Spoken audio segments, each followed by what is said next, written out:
and welcome back to another Sportsnaut interview. And today we are joined by Los Angeles Lakers reporter Khobi Price, who writes for the OC Register, part of the Southern California Media News Group.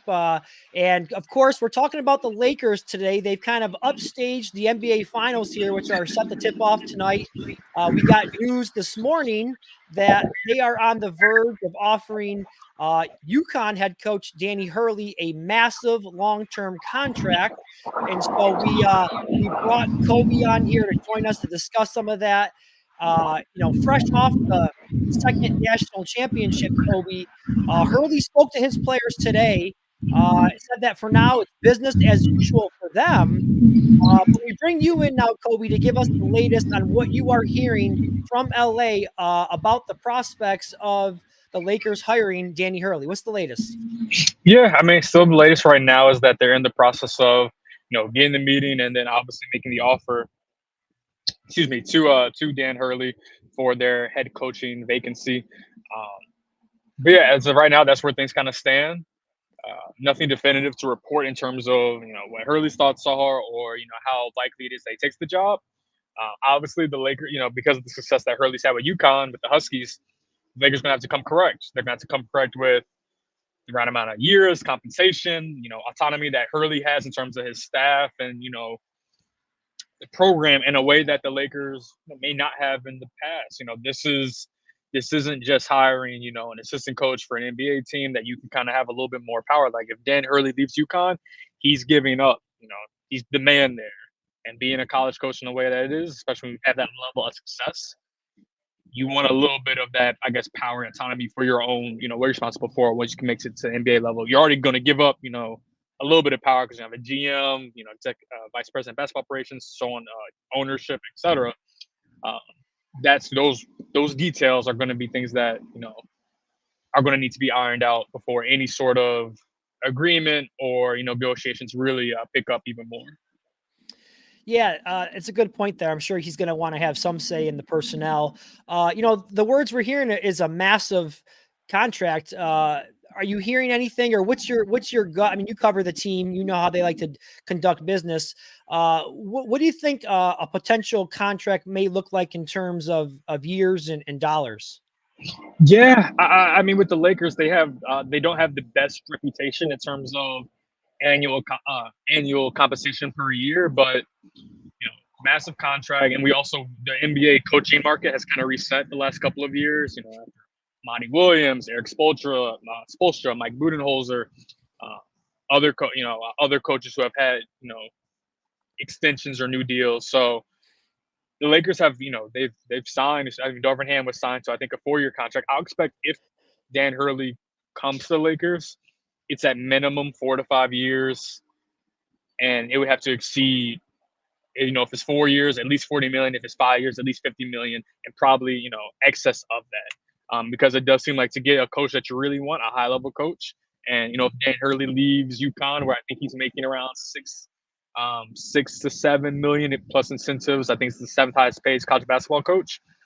I feel like 10 million would be probably his number. I think we just saw Kings coach Mike Brown get around 10 million annual. At least for the last couple seasons of his deal. That's the coach of the year candidate, obviously pedigree and come from different situations. But I think that would be around the number that Dan Hurley would get, or maybe around, like I said, 10 million per year, where it's 40 over 4, 50 over 5, so on and so forth. Yeah, I definitely think the Lakers are going to have to make it the deal sweet for him, because the way I look at it, the Lakers need Danny Hurley way more than Danny Hurley needs the Lakers. I mean, he's got a great thing going right now at the college level. We talked about the 2 national titles. He is the face of college basketball right now, in my opinion, when you think about the top coaches in all of college basketball. So I do think they have to really make it attractive in order for him to leave. Now, one of the things that would concern me, if I'm a Lakers fan, I consider myself to be a pretty big college basketball fan. I've watched a lot of Danny Hurley's games. I think his style of coaching would concern me. He's a guy he's very fiery, as I'm sure you know. He lets his emotions show on the sidelines. He's hard on his players. He's a tone setter, and I just wonder how that would work inside an NBA locker room, especially one that has LeBron James, who, over the years has been vocal about his feelings about coaches and whatnot. We all know the history there. So how do you think Hurley's style of coaching would translate to this Lakers team? From a schematic and X's and O standpoint, I think he would be a phenomenal fit in the NBA. Amongst high-level college coaches, he does seem to have one of the more advanced, modern NBA fits in terms of scheme, in terms of the play sets, in terms of what he looks for, especially offensively. But it is the sideline demeanor, the sideline demonstrativeness, whatever you want to call it, how he runs a program that does seem like that has to evolve to a certain extent from the college level to NBA level. All the rah-rah stuff, all the, like I said, more demonstrative stuff is not as commonly seen on the NBA sidelines. And I think that's something that just, gathering information the last few, or at this point, several hours, because that came out almost 12 hours ago or 11 hours ago, something that he's aware of. He's aware that he'll need to, just like he has at other points in his career, he'll need to evolve to a certain extent in that regard, either before or during the NBA coaching step, because he doesn't have to change who he is. You hire him for his passion, for his love of detail, for his commitment, for him being fiery. But there also is it can't be yelling at fans after games or after loss. It can't be, you can't coach. And I mean, he's probably had to do this from a high school, college perspective. You can't coach you cannot coach college players the same way you do high school. Well, that's even a bigger, you can't coach pros the same way you do college players. So it's something he's aware of. It's something that, I've heard that he knows that he needs to do either before or during that NBA step. So definitely can understand the concern, but at least he's aware of it and knows that if I'm going to do this, I'm going to have to change as well. And I'm being, Dan. Absolutely. He would definitely have to adapt his style and just kind of get used to that NBA schedule. I mean, this is in college, you play 30, 40 games and he's the type of guy that he loses 1 or 2 games. That ruins him. He may have to get used to losing 30, 40 games in the NBA. So I just wonder the toll that would take on him, but absolutely. I believe he would have to adjust.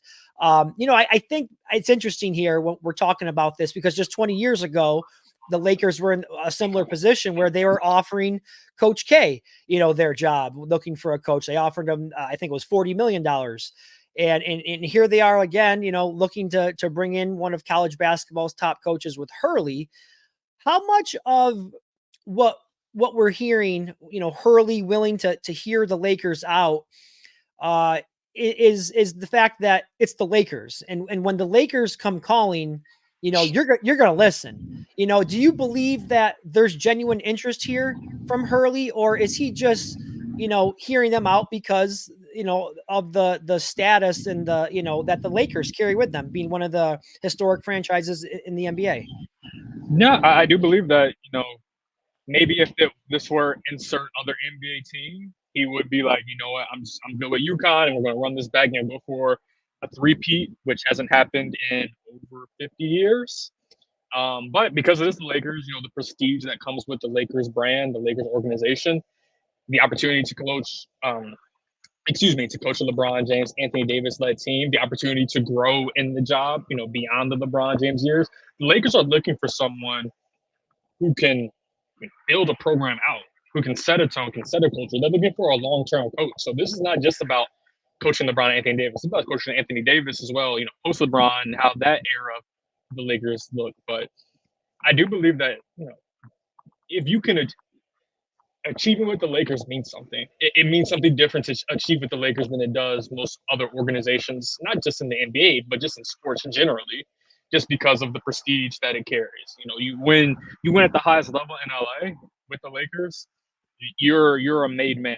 And he already is after winning, back-to-back titles in UConn. That's why you get this opportunity. But the Lakers brand, the Lakers prestige, it just has a different meaning, not just within basketball circles, not just within sports circles, but just globally. It's just a different level of star power and prestige that you're compared to most other places. Yeah, there's certain franchises in college and professional sports that When they call you for an opportunity, you're going to hear them out, whether it's, the Dallas Cowboys in the NFL, or, I'm wearing a Yankees hat. Yankees, when they come calling, you're answering the phone call. The Dodgers, Notre Dame football, those are the type of, franchises, the Lakers, that you're going to hear them out regardless of the situation that you might currently be in. Now, one thing I want to ask you about, I know the Lakers have already conducted several interviews with potential candidates. Let's say it's not Hurley. Let's say Hurley decides to turn this job down. Of course, JJ Redick, we're hearing a lot about him. Based on what you're hearing, who would be the next guy in line? Would it be JJ Redick for this job if Hurley should turn them down? Yeah, I mean, I think as of right now, it's looking like it would be him. I also wouldn't, I would not rule out James Borrego, Charlotte. Sorry, former Charlotte Hornets coach, current New Orleans Pelicans associate coach. Um, I would also keep my eyes on him. I know he's impressed the Lakers in their meetings and their interviews. So yes, it would be JJ Redick, but also, like I said, James Borrego as well would be someone I keep my eye on if obviously Dan Hurley does not become the next Lakers head coach. Is there any concern there? I guess on your part, you cover the team, you know them pretty well. The top two guys right now, Hurley and Redick, no NBA coaching experience. Now, I know Redick played in the league for several years, but again, we're talking about the Lakers here. You're coaching high-profile players like LeBron James and Anthony Davis early on, and I know that you mentioned they're looking for a coach that is going to be there for the long term. But you still have to think about this team currently. They're going to be in win now mode as long as they have LeBron James. Do you have any concerns there about the two top candidates not having any NBA coaching experience? Yeah, I mean, it's definitely a concern just for the fact of the matter of whether it's JJ Redick or Dan Hurley. It's not just, like you said, it's just no NBA coaching, and not even being on the assistant coach on the sidelines.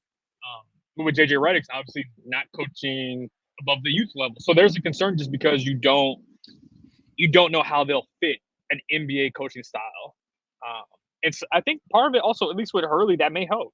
It makes you stand out when you don't always fit the norm of what an NBA coach looks like, because maybe you need a little shakeup in that regard. But I think it makes the evaluation a little bit harder. But that's also the hard part about this coaching cycle. When you look at the cycle, I think Mike Budenholzer, as soon as the Suns let go of Frank Vogel, Mike Budenholzer got snapped up quickly because he was the most proven coaching commodity, at least on an NBA level. Being a NBA champion with the Milwaukee Bucks, being assistant for all these years, coaching also in the Hawks for several years. Outside of him, and now Frank Vogel's available after getting fired, there aren't a whole lot of coaches that had that proven status. Charles Lee going to Charlotte. You look at the other candidates that they could have had: Sam Cassell, David Adelman, Micah Nori with assistant coaches. It's not a whole lot of guys who have done it. James Borrego, he has been a head coach, but that was also a rebuilding Charlotte situation and a little bit as an interim coach. So there weren't a whole lot of proven NBA coaches have shown I can do this at a high level, or they could do this at a high level. So it's a concern, but it's also that's what the market's showing you. I think that's also why the Lakers look at it as this isn't the coaching market where it can be like, all right, all these big time coaches, let's go after someone who they may not have done on the NBA level, but they've proven themselves at every other level at this point. Right.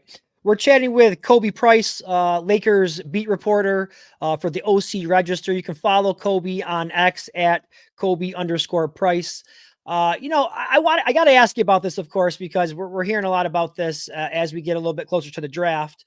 The likelihood that the Lakers decide to use one of their first or second round picks here on Bronny James Jr. I mean, we've heard LeBron talk a lot about how he would love to make that happen, but do you think the Lakers believe that would be a good use of their pick? And how do you think the possibility of Danny Hurley being the coach may impact that decision to bring in Bronny James Jr.?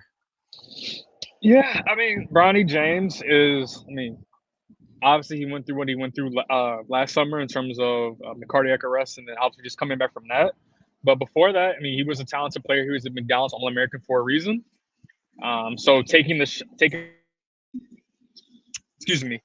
shot on that caliber of player, especially if you're talking about a late second round pick where let's be honest, more often than not, those guys don't stick around the league very long, if at all. The Lakers probably thinking like, if we can get, LeBron's son on the team that late in the draft, why not? Why not? I'm sure LeBron would appreciate it.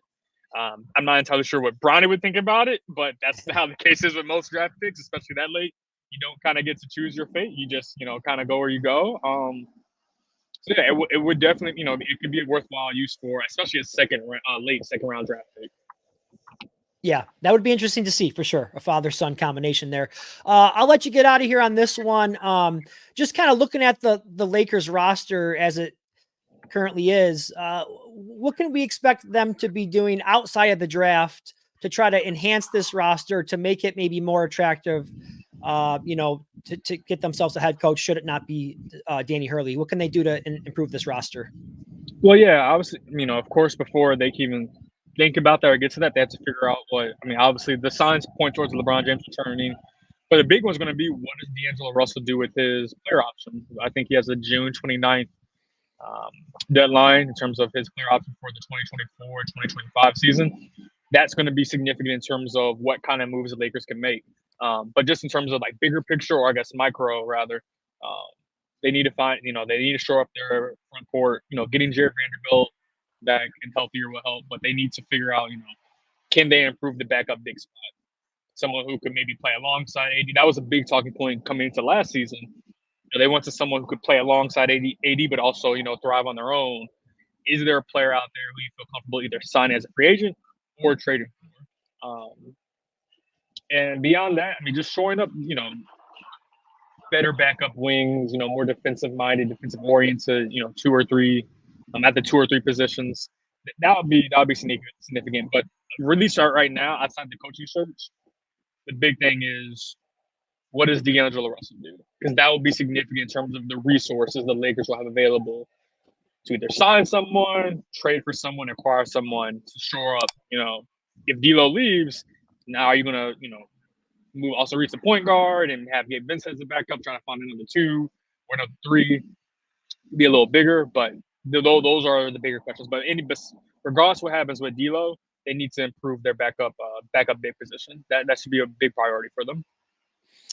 A lot of work to do for the Lakers. It all starts, though, with the next head coach. I read your article that you had out this week.